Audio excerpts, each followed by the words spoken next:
राम राम भाई सारा ने हर हर महादेव। प्रवचन संहिता के एक और नए अध्याय में आपका स्वागत है।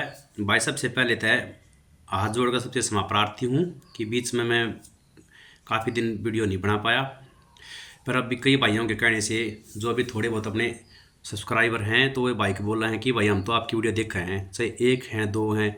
तो भाई ये बात मन में महसूस हुई कि जो मैं वीडियो बनाऊँ हूँ, जो मैं बात कहूँ उसका एक दो कुछ परसेंट भी अगर बदलाव आ पाया, लोग संस्कारा की तरफ चल पाए या प्रभु परमात्मा में किसी ने मदद मिल पाई, तो उसमें अपने आप में सौभाग्यशाली समझूंगा। तो भाई आज का विषय क्या है? आज का विषय ये है, अगर भाई ये दुख दर्द इस संसार में है, ये दूर क्यों नहीं हो रहे और हम परमात्मा ने क्यों नहीं जान पा रहे, आत्मिक शांति क्यों नहीं मिल पा रही, ऐसे बहुत सारे प्रश्न हैं।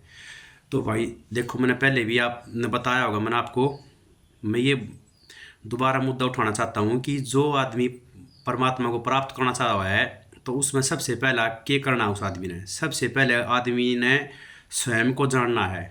जो स्वयं को जान लेगा वो परमात्मा की तरफ स्वयं ही अग्रसर हो जाएगा और परमात्मा को भी एक दिन जरूर जान लेगा।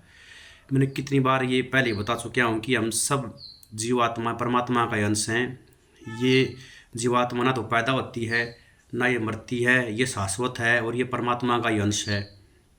ना तो इसको सुख होता है ना दुख होता है। ये सारे हमारे शरीर को ही सुख होता है, हमारे शरीर को दुख होता है, और ये हमारा नष्ट होने योग्य शरीर है जो हम बचपन से लेकर और बुढ़ापे तक इसमें परिवर्तन देखते हैं कि जब ये पैदा होता है, जब ये छोटा बच्चा होता है, फिर धीरे धीरे वो बाल्यावस्था में होता है, फिर युवा अवस्था में चला जाए है, और एक दिन धीरे धीरे वो बूढ़ा हो जाए, उस बीमारी लाग जाए और जर्जर हो जाए और इस संसार में छोड़ कर चला जाए। यह शरीर की जो यात्रा है या जन्म जन्मांतर तक चली आ रही है, हम इसने सत्य मान रहे हैं। जब तक हम अपने आप में शरीर रूप में देखेंगे और शरीर नहीं सत्य मानेंगे, क्योंकि मैंने पहले बताया कि ये सारा संसार माया का बनावट है, इसमें कुछ भी सत्य नहीं है। यो जो हम खुली आंखों से देख सकते हैं या सपन लोक में जो बंद आंखों से देखते हैं वो सब असत्य है। तो सत्य क्या है? सत्य है जीव, और वो जीव क्या है? जो हमारे अंदर है उसको जाने, वो जीवात्मा को, वो अपने आप उसको उसको पहचाने, स्वयं का सबसे पहले आत्म साक्षात्कार करें। तो अब ये बताओ, फिर तो जीवन का अर्थ ही क्या हो जाएगा जब हमने अपने पूरे जीवन काल में स्वयं को ही नहीं जाना, स्वयं का ही साक्षात्कार नहीं किया, तो फिर ये जीवन तो व्यर्थ ही चला जाएगा। तो सबसे पहले भाई इस चीज़ ने केवल आप मतलब सुने नहीं, अपने जीवन में उतारें। जो ये बात बताई जाए हैं, अगर आप इन्हें सुने जाओगे तो आपके जीवन में कोई परिवर्तन नहीं आएगा। जब तक आप इसने अपने व्यवहार में अपने जीवन में ना उतारोगे तो आप ये बताओ कैसे परिवर्तन होगा।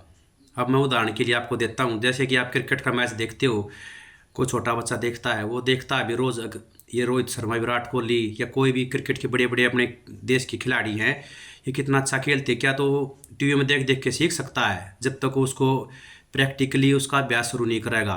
तो वही हमारे साथ है भाई, अगर हम इन बातों खाली सुने जाएंगे, कांतर दूसरे निकाले जाएंगे, तो जीवन में तनिक भी परिवर्तन नहीं होगा। हम एक भी कदम उस परमात्मा की प्राप्ति की तरफ नहीं बढ़ा पाओगे।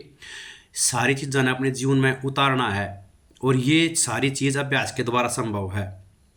जितने भी बड़े योगी और तपस्वी महात्मा हुए हैं उन सब ने अभ्यास के द्वारा ही स्वयं को जाना है और परमात्मा को प्राप्त कर लिया है। आत्म साक्षात्कार सबसे मतलब प्रथम इसकी वो सीढ़ी है। तो सबसे पहले इस चीज़ ने आप अपने अंतःकरण में उतार लें कि ना यह जीवात्मा मरती है ना यह पैदा होती है, ये परमात्मा का अंश है, और अपने कर्मों के अनुसार ही जो हम कर्म करते हैं इसकी गति होती है। ये जन्म जन्मांतर के बंधन में फंसी हुई है। इससे पहले भी हम अनेक बार अनेक जीवों का और मनुष्य का जन्म ले चुके हैं, और ये जो चक्कर है ये निरंतर सृष्टि के मतलब प्रारंभ से लेकर और महाप्रलय तक चलता ही रहता है, जब तक ये जीवात्मा उस परमात्मा को प्राप्त नहीं कर लेती।